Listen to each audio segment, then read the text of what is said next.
Salutations mes chers, je suis Crayon du service magnétique.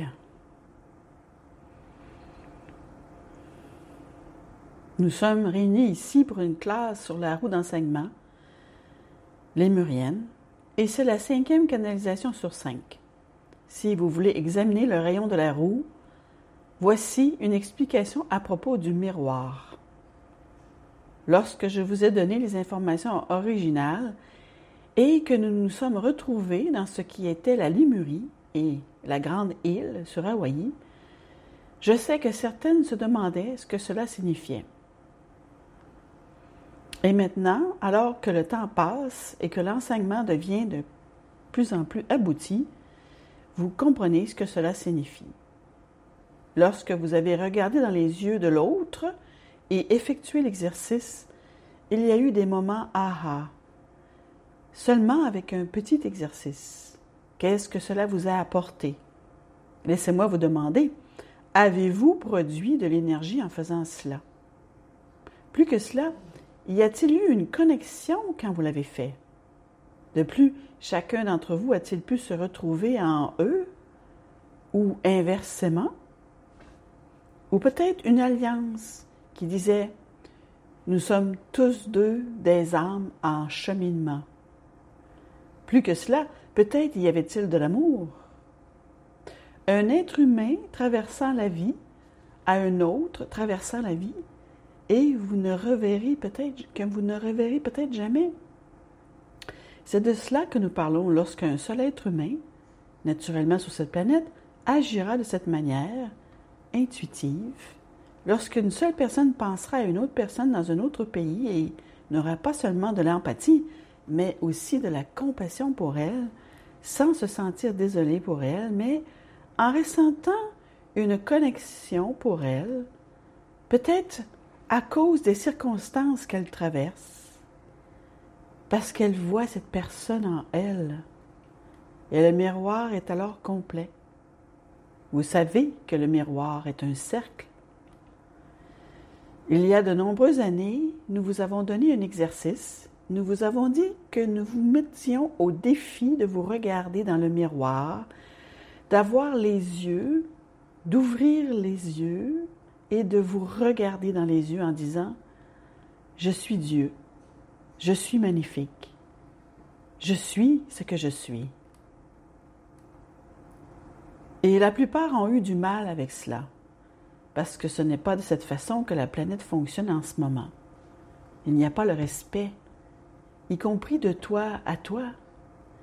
Et donc, le miroir devient une métaphore pour l'unité avec toutes les choses, mais surtout les connexions entre l'homme et l'homme.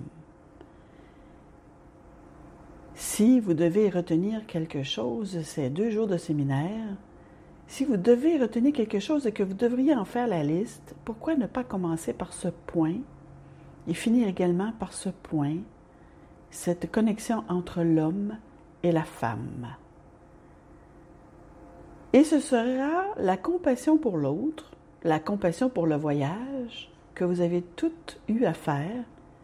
Il existe de nombreuses cultures qui n'ont pas les mêmes caractéristiques que les vôtres et leurs problèmes peuvent être complètement différents tout en étant émotionnellement très semblables.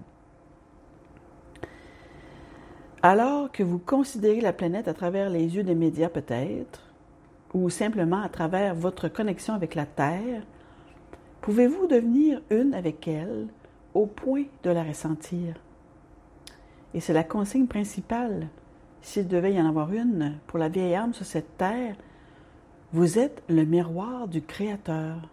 Et en cela, il y a une énergie de compassion générationnelle qui crée ensuite une autre énergie au-delà de ce qui vous dépasse. Cet exercice qui vient d'être accompli, n'avez-vous pas ressenti qu'il créait une énergie qui allait au-delà de celle que vous aviez peut-être apportée? Cela devient alors l'histoire que nous racontons, selon laquelle vous criez des choses en tant que vieille âme compatissante parcourant cette planète. Imaginez une bulle de maturité ou de joie autour de vous parce que vous avez traversé des épreuves, que vous avez pris des décisions réfléchies, que vous vous tenez la tête haute en sachant qui vous êtes et que vous êtes le miroir de Dieu à chaque fois? Imaginez une bulle de 8 mètres de large, de plus de 20 pieds. Et quand vous marchez, elle vous suit. Et lorsque vous entrez dans une pièce, peut-être avec des collègues de travail ou des personnes que vous ne connaissez pas, peut-être même dans un théâtre, certains d'entre eux pourraient ressentir quelque chose, s'arrêter et vous regarder grâce à cette bulle. La bulle est la Merkaba, mais au-delà de cela, c'est votre bulle de joie. C'est l'attitude d'être une avec toutes les choses que vous transportez. Vous changez la société, mes chers, en étant gentille et compatissante. Dans votre pays, lorsqu'un serveur vient vous voir à une table, est-il un serveur ou fait-il partie de votre famille? Lorsque vous passez une commande à quelqu'un qui a eu une mauvaise journée et qui ne veut même pas vous regarder dans les yeux, pouvez-vous avoir cette connexion avec lui, avec elle, car il suit le même cheminement que toi? Il se trouve peut-être dans une situation différente à ce moment-là. Vous avez eu une mauvaise journée dans le passé, vous savez ce que c'est. Pouvez-vous compatir au point de lui sourire, de le bénir et de lui donner une poignée de main compatissante si vous le souhaitez, voire même une accolade métaphorique et métaphysique sans qu'il ne le sache jamais?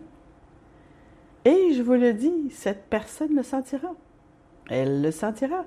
Et il se peut même qu'elle lève un instant les yeux vers vous, vers toi, et qu'il y ait une connexion momentanée où elle dira « Mais qui êtes-vous?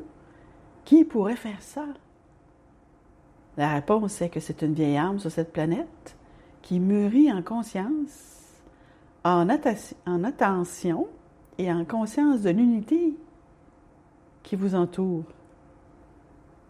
Mes chers, le rayon du miroir est le rayon de Gaïa, car l'unité doit contenir une conscience de la nature. Nous l'avons déjà dit, cela peut vous surprendre de savoir que même les rochers de cette planète abritent la vie. Il y a une vie multidimensionnelle d'une certaine sorte partout. Et je vais vous dire, lorsque vous marchez sur la sable de la plage, chaque galet connaît votre nom. C'est aussi profond que cela. Si vous portez une énergie de compassion, la Terre vous répond. Elle répond. Les animaux répondent, oui, ah oui. Quand vous passez devant certains endroits, parfois les enfants répondent aussi. Et la raison de tout cela est que les choses qui sont les plus spectaculaires et que la majesté la plus grande sur la planète, celle qui fait tourner les têtes, est la vieille âme qui devient un maître et qui avance dans une bulle de compassion. Et ensuite, elle retourne simplement au travail ou dans sa famille, non pas en tant qu'orateur ou en tant qu'auteur, mais en tant qu'être humain ordinaire, amoureux, amoureuse de la terre. Et ça, mes chers, c'est la maîtrise. C'est l'enseignement, et cela a toujours été et sera toujours l'enseignement pour tous les humains en provenance de Crillon. Et cela se répandra ensuite d'humain en humain. Et je vous dis quelque chose maintenant que les futuristes regarderont avec du recul, en hochant la tête. Il y a une révolution de la compassion qui arrive. Il y a une évolution de la compassion qui arrive. Et la façon dont elle sera perçue au début sera différente de celle qu'elle deviendra. Au début, elle sera considérée comme inhabituelle, et plus tard, elle deviendra la nature humaine. C'est ce que nous enseignons à travers ce que nous avons vu se produire sur cette planète. Et nous vous répétons ceci. 2 pas en avant, 1 pas en arrière, c'est la voie du progrès. Si vous êtes bousculé dans le dos, relevez-vous et avancez, sachant que vous portez la lumière, alors que celui ou celle qui vous a bousculé ne la porte pas. C'est l'essentiel pour que vous compreniez à quoi ressembleront le progrès et l'évolution de la conscience. Je l'ai déjà observé auparavant et je vais le voir à nouveau ici même. Partez de cet endroit en étant transformé par rapport à ce que vous étiez en arrivant. Et c'est ainsi.